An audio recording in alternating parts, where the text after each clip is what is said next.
Vous suivez le flash d'information sur RTI 1. Bonjour à tous et bienvenue.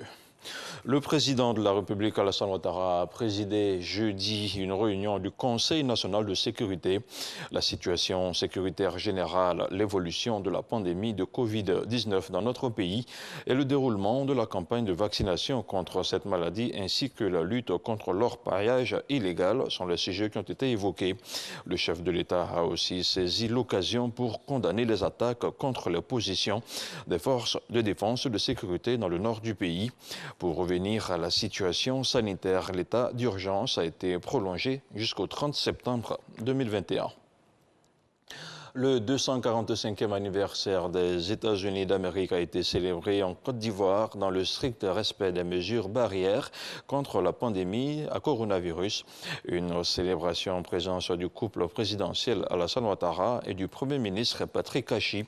Le chef du gouvernement était accompagné de plusieurs membres de son équipe hier jeudi 1er juillet au domicile de l'ambassadeur des États-Unis d'Amérique Richard Bell à Abidjan.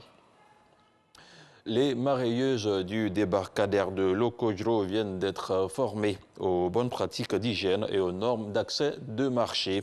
Faute de pirogues, elles s'inquiètent aussi des problèmes d'approvisionnement en poissons. En réponse, le gouvernement leur a offert de quoi améliorer la compétitivité du débarcadère. En regard le reportage de Lanciné Bakayoko. Le non-approvisionnement du point de débarquement par les pêcheurs, la situation difficile des mareyeuses et transformatrice du débarcadère de Locodro, le financement des activités des mareyeuses sont les problèmes soulevés par les acteurs.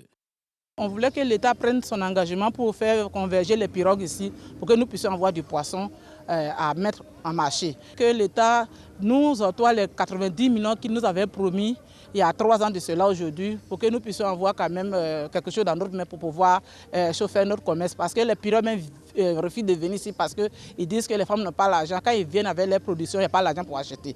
Des problèmes que le gouvernement consent à régler dans les meilleurs délais.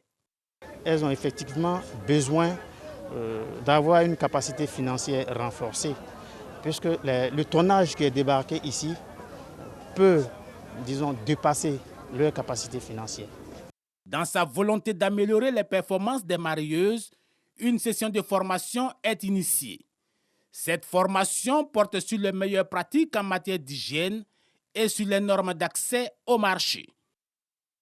En tant qu'acteur de la pêche artisanale, vous disposez désormais d'outils de bonnes pratiques d'hygiène, de production et de transformation.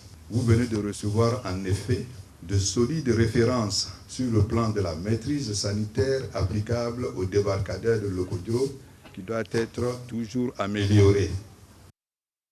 Le débarcadère de Locodro a une capacité de 20 000 tonnes supplémentaires de poissons pour le marché abidjanais.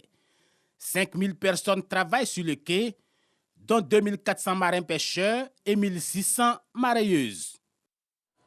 Autre chose à présent, l'athlète ivoirienne Marie-Josée Talou, 4e du 100 mètres au JO de Rio 2016, s'est rassurée jeudi soir avant les JO de Tokyo. La double vice-championne du monde a dévancé ses concurrentes en courant la distance en 10 secondes 91 centièmes devant la Britannique Daryl Neita, 11 secondes, médaille de bronze aux 4 x 100 mètres à Rio 2016. Marie-Josée Talou remporte sa première victoire en Diamond League cette saison. Un astéroïde du système solaire porte désormais le nom d'un Sénégalais, Maram Kairé. L'astronome de 42 ans a été honoré par l'Union astronomique internationale. Une reconnaissance pour le président de l'Association sénégalaise pour la promotion de l'astronomie, ASPA. Très investi pour faire rayonner la discipline et vulgariser sa passion, il a mené récemment 2 missions pour la NASA dans son pays. Et on termine avec la Tunisie où face à la recrudescence des cas de Covid-19 et l'augmentation des décès, les autorités continuent d'essayer de stopper la vague. Après de nouveaux reconfinements dans plusieurs régions, le Grand Tunis a été bouclé jeudi avec un couvre-feu à 20 h sur tout le territoire, la suspension des événements culturels, manifestations et la fermeture des lieux de culte.